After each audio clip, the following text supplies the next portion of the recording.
Hello my friends, and a very warm welcome back to my painting channel. And in this video we're going to paint something a little bit special. We're going to paint Azog the Pale Orc, also known as Azog the Defiler. And this is the Gundabad orc that you will see from the Hobbit movies. So this is a really nasty orc. But we're going to paint this guy on his white fell warg as well, or his white warg. I'm not quite sure the exact term for his warg. All I know is that it is a bright coloured warg, and we're going to paint it up as so.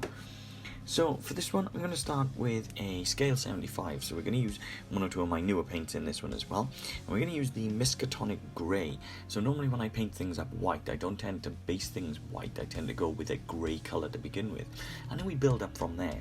So we're using this Miskatonic Grey, and we're just going to cover the whole warg in this, and we're going to paint the whole thing, and then we're going to build the colours and things back up a little bit later.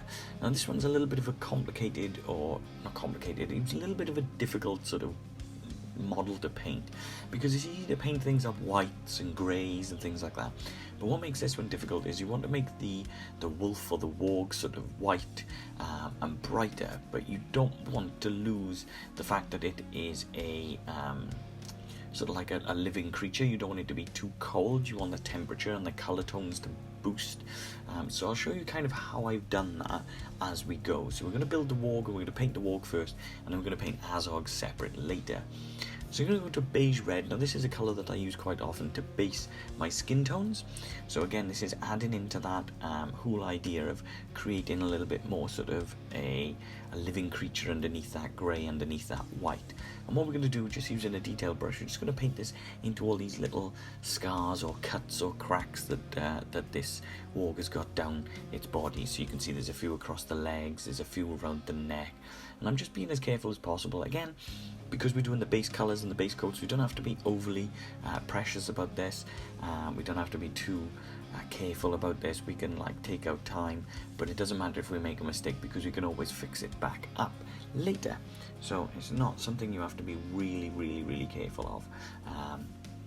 Like I say, normally the way that I paint, we'll sort of build these colours, then we'll tone them down a little and then build them back up, so that gives us a really nice little bit of depth, but in a really nice, quick, simple and easy way of doing things as well. It's not too overly complicated. So as you can see, just following all of these lines, just trying to get this sort of flesh colour, this sort of skin colour showing through underneath all of that grey.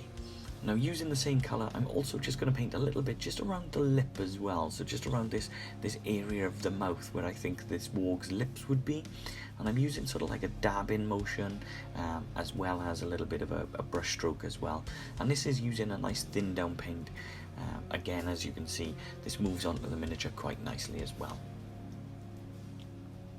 I'm going to use a burnt red colour, which is a really nice dark red colour, and I'm going to paint this for all of the inside of the mouth. So I'm going to paint all of the inside of the mouth area and the tongue, so the top and right up at the back here as well.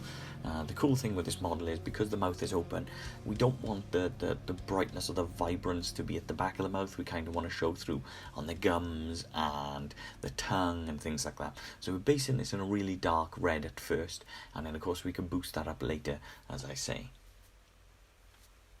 Once that's dry, we're also going to move on to using bone white, and this is a nice cream colour. This is brilliant and great for things like teeth and bones, obviously being called bone white, teeth and bones and things like that. So we're just going to use this one to paint all of the teeth, and we're going to try again to be careful but not be too worried if we make a mistake, because it's quite simple to fix later. So as you can see, just picking out the details on those teeth. And then I'm going to use an AK Interactive Ash Grey. So this Ash Grey is a nice dark grey colour, and I'm going to use this dark grey colour just to paint the pads on the feet, and just paint the nails as well, and the claws. Now you could paint those in the bone white that you've done the teeth, but I've just chosen to do these as a dark grey, just to give us a little bit of a different sort of tone or texture between sort of areas like the claws and the teeth, and just allowing little areas to sort of stand out in their own little different ways. Like I say, you could paint all of these in bone white if you want, that works absolutely fine as well. I'm just going to use a Citadel Avalanche Sunset just to paint a little bit of yellow just in by the eyes, and this is a little bit of a fiddly part, and again this is why we're doing it early, because if we make a mistake it's easy to fix now rather than later once we've put a few of our layers in. So it's always good to have our base colours in place. Once we use our shade or our wash, then we can sort of build those back up, but it's always good to do it first just in case. So I'm going to use a null oil shade for this. So this is a black wash or a black shade, and I've used a little bit of water with this just to thin it down so that it becomes a little bit more of a glaze. And the reason for that is because I don't want this to take over the model, so I want to get that depth in the model. As you can see, the areas where the black is sitting in between the fur, but I don't want this colour to take over the miniature, because we've painted this in grey by using a black and things like that. This is where I was talking about the warmth of the skin colours and the tones. If you just use black, greys, whites, it's going to stand out as quite a white character or quite a white creature. So we're going to add a little bit of warmth and things into it later. But for now we're just using a thin down black wash, just so that that black and that darker shade just sits in those recessed points just around the fur, and just sits in the major parts, so that it creates that level of depth. Now the good thing is we can get this right up as close to Azog as possible, because that's going to tie Azog into the miniature as well then, see? So we're not going to be too overly worried about whether or not we get some of this on Azog on top. It doesn't matter too much. But as you can see, I'm covering the whole miniature in this little thin down shade. So from there, I'm going to do the messiest part first. So I'm going to use Ghost Grey, which is a nice light grey. And the messiest part is dry brushing. Dry brushing is a fantastic way of painting things like fur, because you get this really rough texture. It also just picks out on the raised areas rather than where the shade has been, without being too precise. You know, you can just dry brush and dry brush and dry brush. Normally when you dry brush, I always try to tell people to make sure to do less is more, or use a less is more approach. So make sure that there's hardly any paint on your brush, and then as you build in this up, you can build this up in very, very fine layers, as opposed to if there's too much on your brush, then you don't get the desired effect of this dry brush. You don't get this just picking out on the raised areas, and you can get too much paint on areas that you don't want it. So as I say, less is more, and we're just going to dry brush this Ghost Grey just across the fur. So once we've done the dry brushing of this Ghost Grey, then we're going to go back and we're going to use our detailed brush, and we're going to paint that Ghost Grey then onto the areas like the legs, the face and things like that. And the reason why we're doing it this way, and we're not going to dry brush the whole miniature, is because, like I say, dry brushing is quite rough. It gives off a really cool effect for things like fur, but it's not something that we want to do across the paws, the legs, the face. For those, we really want to pick out some detail, and we really want to paint it in a way that it builds that character. So dry brushing, you can do if you want, you can dry brush it, but for me, I'm just going to go in and paint as well as dry brush, because this mixture of techniques is going to create more for your eye to look at on this model. It's going to give the model a lot more depth, it's going to give the model a lot more character, and it's going to really, really make those hand-painted areas like the paws and the face and things really stand out. So when you put this model on the battlefield, or if you're keeping it in a display cabinet, this is something that's going to become really, really striking, and it's going to be something that's really cool to look at. So all I'm doing is just using that thin down paint, like I say, that Ghost Grey. I've added a little bit of water into the mix so that you can see that this moves off the brush onto the miniature quite nice and smoothly. This is great because this is giving us the opportunity to allow some of that deeper, darker grey underneath to show through as well. And it also allows me to paint on longer periods of time with a watered down paint than it does if I was just painting with a drier paint. So building this up across the face, and as you can see, I'm using small, quick brush strokes as much as I can. And the reason for that is because I'm trying to simulate with the brush strokes the illusion of almost sort of fur, and I'm also painting along in the same direction that I think the fur would be going as well. So again, this adds to the model, this adds to the miniature, and it adds to the overall character as well. I'm trying to be careful picking out some of the hair across the chin, and I'm painting just around the face, but I'm not going to paint onto that area where I've painted that little bit of the lip, so that beige red, as you can see, is just sticking around that organic area around the mouth. So I'm not going to paint this white around there, because that's adding to the warmth and the texture and the character of that face as well, the organic sort of side of it, rather than it all just being dark or grey or white or anything like that. Now, as you can see, I'm just trying to be as careful as possible around the eyes, and especially where he's snarling as well, trying to leave that shade in the recessed areas. Now what I'm going to do is we're going to go back and we're going to do the same thing again. So we're doing the messiest part first, and this time I'm mixing the two paints together. So I'm using the off-white as well in this one. So I'm mixing these two paints half and half, just so that it gives that off-white a little bit of a boost to the original colour that we used. And that is just so that it becomes a single step up. And again, that's all I'm doing, is just using the dry brushing first, because that's the messiest part. And then I'm going to go back and I'm going to use my detail brush just to paint the details and paint the areas that I want to really stand out. So the face, the legs, the paws, and all things like that as well. So what I'm going to do once I've painted all of those areas, so doing exactly the same thing, I'm going to use Resin Flesh Shade now. So like I said, we don't want this model to look too flat. So I'm using Resin Flesh Shade now, but I've mixed this really heavily with Flow Improver, or water if you like. So I'm creating a very, very thin glaze to this. And by thin, I mean it is very, very, very thin. So this isn't like a wash, this is a glaze. And that's all I'm doing now, is I'm picking out areas where I think there would be a little element of warmth. So just around the neck, again, just around areas of the face, just around where the lip is, and of course, in between sort of that back leg and the stomach area. And this is allowing us to not change the colour of the whites and things that we've painted, but to just add that little element of warmth and heat into it, so that it creates a bit more of an organic look to the model. Ideally, if you painted this and you didn't add this, the Warg itself would be quite white. It would be quite stand out, and it might not look quite as organic as we want. So that's the reason why I've done that stage. Now we're going to build all of the other colours back up, so we're going to go back in with that beige red, and we're using a thin down paint and a very, very fine detail brush as well, and we're just going to go back in here, and we're just going to allow the paint to just sit into those cracks and creases. Now the cool thing is, by using a thin down paint, this allows the paint to just sit into the model and move into the miniature, and sit in that deeper recess as well. So that's going to allow us to get this colour right in there. And again, this is adding to the organic side of it. This is adding to making this look more alive than like a statue, and that's kind of what we're looking for with this tone, and adding this little bit of warmth to the model as well. So I'm doing the same thing with the ears, just painting those up so that again we get that colour, that vibrancy popping through the ear area as well. And then I'm going to try and be as careful as possible to get this again just across the legs here. The cool thing by using this paint thin down as well is, if you do make a little bit of a mistake, you can just add a little bit of water to your brush, and you can manipulate and move this around the miniature so that it doesn't make too much of a mess on any of the white area as well. As you can see, I just used my thumb there just to pretty much wipe a little bit of the excess away. So we had already used some of the darker red, we're going to now use a lighter red. So I'm moving on to a really cool paint, one of my favourite named paints. We're going on to Bloody Red. And with Bloody Red, we're just going to paint this into those cracks, and we're going to paint that just a little bit on top of the beige red.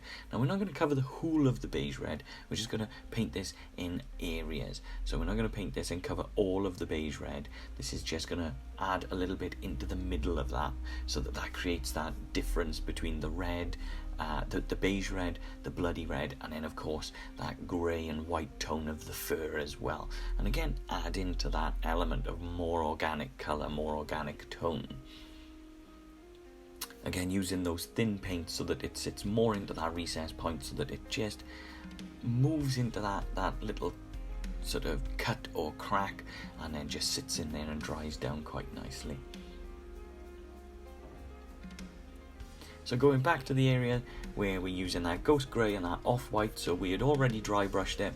Now we're going to go, and as I said, paint these in by hand. So we're going to paint all of those detail points, and we're going to paint all of the face and the paws and the legs, and this is just that tone up. Now I'm being more selective, as you can see, where my paintbrush is going. So I'm not painting over all of the face, and again I'm simulating fur with my brush strokes as well. So you can see we're just picking out areas of the face that we want to be highlighted, and again just doing that across the hair and the fur, just across the chin and around the face here as well, picking up more and more of those details as we go.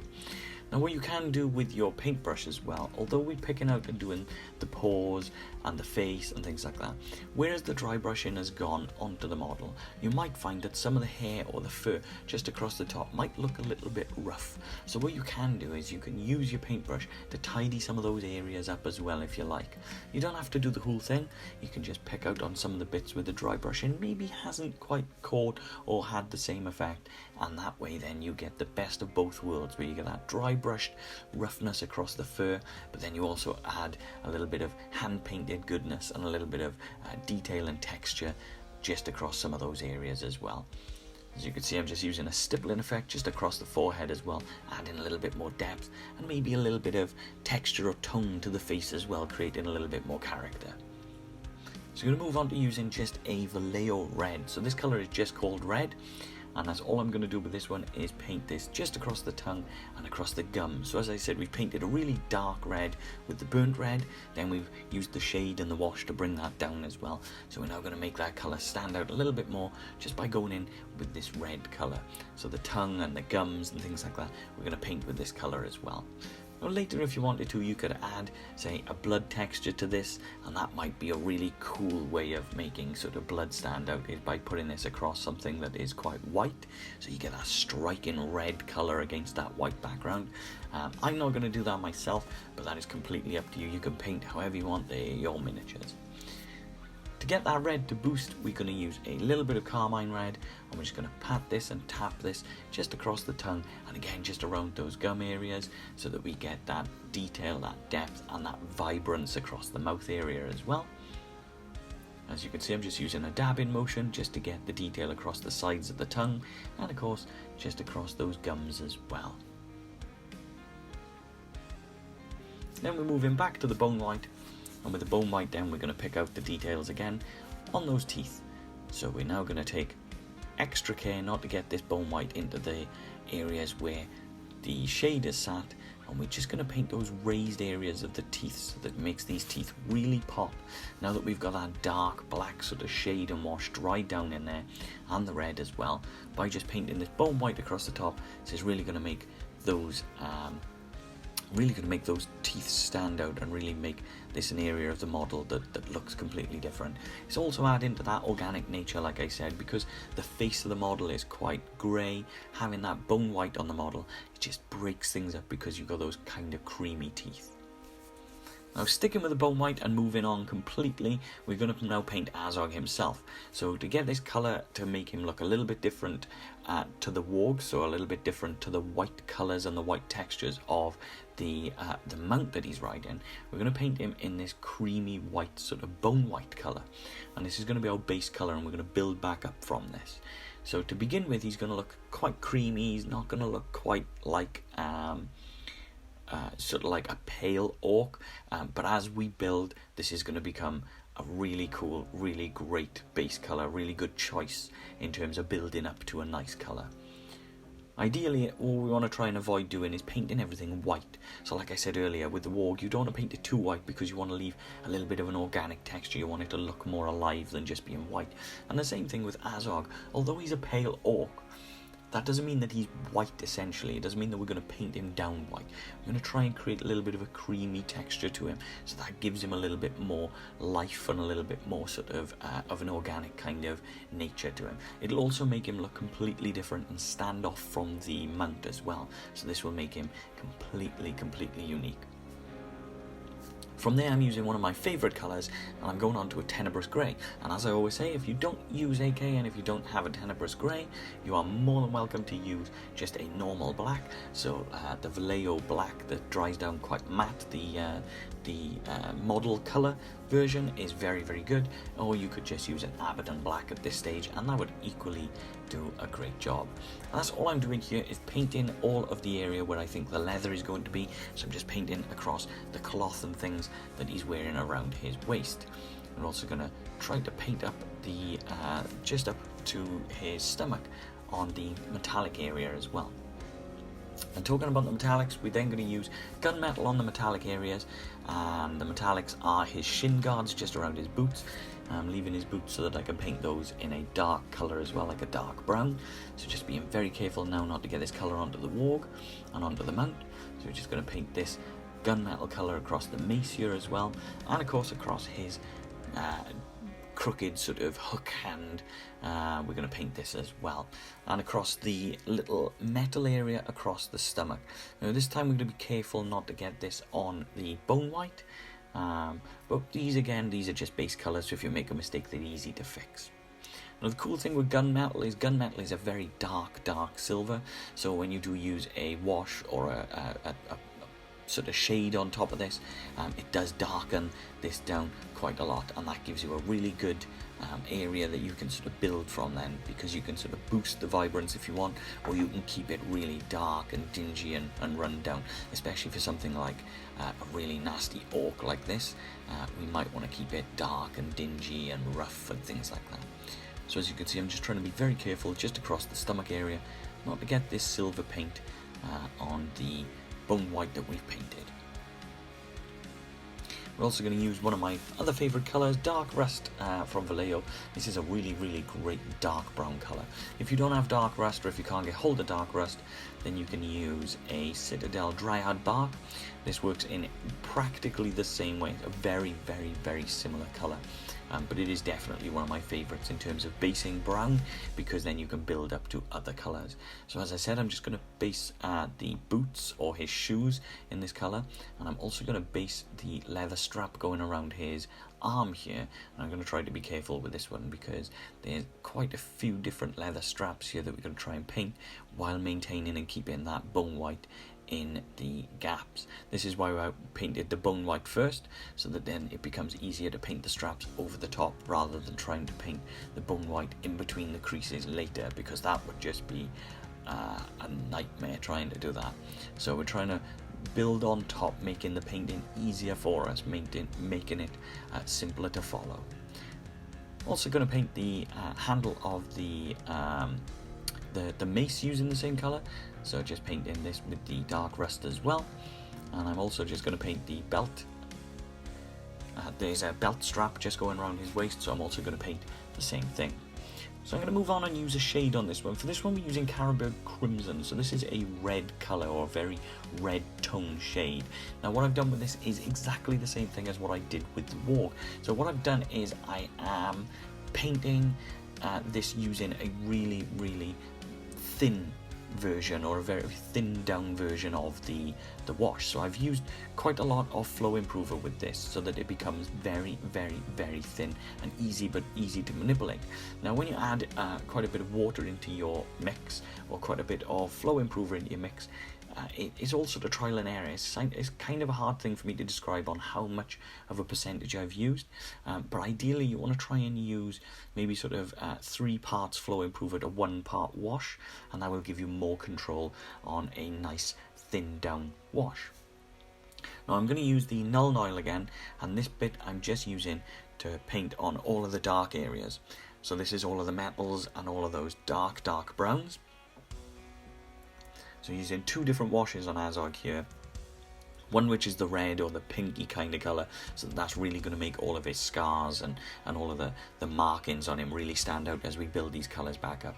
And then we're also using the black one, which is going to tie all of those like metals together, really bring them down, make them really grimy and beaten and worn, and that's exactly what we want. So we're going to move on now and start to build those colours back up. Now, the cool thing is, because all of the red has dried now in all of those recess points, we're going to want to pick out where all of the brightness and all of the lighter area of the skin is going to be. But while we're doing this, we're going to avoid where the red and the shade has sort of sat in the model. I'm using a flow improver again with this, but I'm not using this as a glaze. So in other words, what we're doing is we put in a small amount of flow improver or a small amount of water into this, just like you would with your normal painting, just so that this moves onto the miniature. Now this will allow you to paint this up in multiple layers, so 2 or 3 layers to get the vibrance that you want. but it does allow you to manipulate and move this colour quite a lot on the model as well. So this gives you complete control over where the paint is going and where the paint is sitting. And ideally we're painting, as you can see, all of those raised parts, and we're starting to build that colour back up, but we're leaving the redness in those recessed points. We're leaving the redness in the areas where it is pooled the most. And the reason for that is, again, it's just building that depth. It's building the element of that shade, and then the normal sort of pale sort of complexion and colour that we're getting out of this character. And you'll find that there's a lot of these scars and scrapes and areas, even down across his face and around his mouth and things like that. Across the shoulder, as you can see, there's a lot of areas where the redness has sat and pooled into some of those scars and some of those cuts and things like that. And that's all we're doing, is we're just painting this on top. And as you can see, I'm following the areas where I think the lightness is going to be, while leaving that redness just down into those areas. And that's going to create this really cool depth. Now for the highlight then, we're going to use Elfic Flesh. Now Elfic Flesh is like Bone White, but this is a little bit brighter, so this has a lot more vibrance to it. And we're doing the exact same thing as what we've just done. So we're using a nice thin paint so that this moves onto the miniature, and this will allow us then to build again in multiple layers. So we're using the first layer of this Elfic Flesh on top of that Bone White, and that's going to create the vibrance and allow us to boost where we think the light is catching on the miniature. But because the paint is thinned down as well, you can then go in and add 2 layers, 3 layers, all things like that. So we can build up layers depending on how vibrant we want this, or where we want the highlights to be, or where we think the light is catching the miniature the most. Again, because the paint is thin, I'm not overly worried about brush strokes, because that again is just going to add to the overall character of the miniature and show off the hand painted nature of what we've done and what we've created. So I'm not worried too much about all of that. As you can see, I'm just using my most detailed brush just to catch just across the face. As you can see, there's those scars and those areas where the depth and that shade is just sat. So we're building these up and we're creating a lot more character to this. You want to try and be as careful as possible when painting with your fine detail brush like this, and just pick out as much as you can. It is trial and error. It is something that you get better with practice, and it is something that you will improve on the more you paint. So don't be disheartened if you paint and you make a little bit of a mistake, because that's all part of learning, and that's what we want to do. We're painting to learn, to improve, to get better. So don't worry if you make little mistakes. Certain things can easily be fixed anyway. So as by using, because we're using these thin down paints, we can always use or add a little bit of water and fix them later by thinning it down and removing it from the model. So don't beat yourself up too much. Just enjoy painting, take your time and have fun watching the models build and watching that vibrancy build as you paint. Especially with iconic characters from movies like this and video games, the more you paint, you're starting to see the characters that you know and love sort of grow and build in your hands as you're building them up and as you're progressing. And I think that's fantastic. I think that's probably one of the most fun things with painting, is you're seeing these people, these characters sort of really build up and come to life as you go in with each layer. So yeah, try to have fun with it, take your time and really enjoy the painting process. Now I've used a long area and a long part of painting this just on this bit, just to show you kind of how many of these bits I'm picking out and how much I'm pulling the highlights together. So we're just going to move on to using the leather brown from AK Interactive. So we're going to start doing the leathers now, and I'm going to build his tabard here. And just by building this leather up, so all I'm doing is using a stippling motion, because I kind of want some of the darkness and the blackness underneath to show through as we go. So I'm using a bit of a broken, messy brush here. This is one of my base brushes. So this has got a little bit of a broken up area, and this is great for doing this kind of dabbing, stippling effect, because the bristles aren't all perfect. This means that they kind of move around and sort of spread out in a random pattern, which is kind of what we want. So I'm doing this as a base colour on top of that black, and this is going to dry down quite dark, which will allow us to build this colour back up quite a few times. And by using this stippling effect, it's creating a worn out, beaten up leather effect, which is exactly what we're looking for. We don't want anything to look too pristine and brand new. So I'm mixing that leather brown with a deep brown. If you've seen me paint leather before, you will know the process. And that's all I'm doing, is using half of each colour. So half of the deep brown, half of the leather brown. And as you can see, again, using that stippling effect, I'm being a little bit more specific as to where I want this now. So I want this stippled more on the raised areas, because those areas are catching the light a little bit more. And this is just going to create, again, that rough, rugged, battered, worn out colour. Then I'm going to move on and just use the deep brown on its own. So we're not using the half and half now, we're just using the deep brown for the extra vibrancy and the lighter colour. And again, I'm being more specific as to where I want this to catch on the model. As you can see, this is catching now on the raised parts and on the raised areas only. And again, as this dries down, it will eventually dry down to be a little bit darker than what you see. Because when you're painting, when the paint is wet, it always looks lighter than it is, and it darks down a little, and then dries down a little bit darker as we go. And there you go, that's the leathers done, and this is going to create a really fantastic looking effect on the model, that is. So we're going to use a little bit of a mixture here. So we're going to go with the flat brown and the dark rust together. And this is where we're going to paint the leathers on the belt and also across the boots. So whereas we use the AK Interactive leathers for the tabard and for the cloth, that is more of an orange kind of brown. So you're kind of getting this orange brown effect out of it. Whereas with the flat brown, this is more of a red colour brown. So what we're doing here is we're building this up as a reddy colour. So this is giving us a different kind of leather effect. So again, it's giving us a cool leather, but it's just giving us slightly different tone and slightly different colour, which is great because that's going to break up these leathers. It's going to make them look a little bit different. And this reddy tone that we're getting out of the flat brown, especially across the leathers on the hand, is also going to tie into those little red bits that we've used as a shade earlier on the skin tones. So this is going to be cool. This is going to create a really cool different effect. And again, just using that stippling, that's what I'm doing. I'm just building this up. So we've done the flat brown and the dark rust together, half and half, to create the first highlight. Now I'm just using the flat brown on its own to create the other highlight and to build that colour up, as you can see. Just being very careful not to get this onto other parts of the model, especially around the wrist and the hand. And then the most natural highlight to that again then is just using a mahogany brown. Now again, this is a reddy brown, but this is a lighter red brown. So again, we're going to use this sparingly and using that stippling effect. So I'm just using the stippling effect, but this time I'm using it with a fine detail brush so that I can control exactly where I want the stipples to be. And we're just going to put this across the boots, the belt, and of course across that area across his wrist. So his wrist guard is leather wrist guard here. And as I say, we're being more sparingly because we don't want this to take over. We just want this as an extra sort of highlight to that leather, and that's going to break up the leathers between the belt, the boots, the wrist guard, and of course the cloth and tabard, or his sort of whatever's happened to his trousers. You know, we're going to try and mix those together so that they or keep them completely apart, so they're completely different colours, and that brings your eye to different areas. So going back to the mace now, and for the handle, I'm just going to use a light earth colour here. And what I'm doing is I'm kind of dry brushing this across the handle of the mace. So I'm not too worried about which bits I pick out in terms of the detail, because some of the details or some of the dry brushing is going to sit in the areas where we want it to be a little bit darker. So what we're going to do is, just to make this look really quick and easy and look really cool, I'm just going to use a single blast of strong tone from the Army Painter, and we're just going to put that straight across the handle, and that's going to darken down really nicely.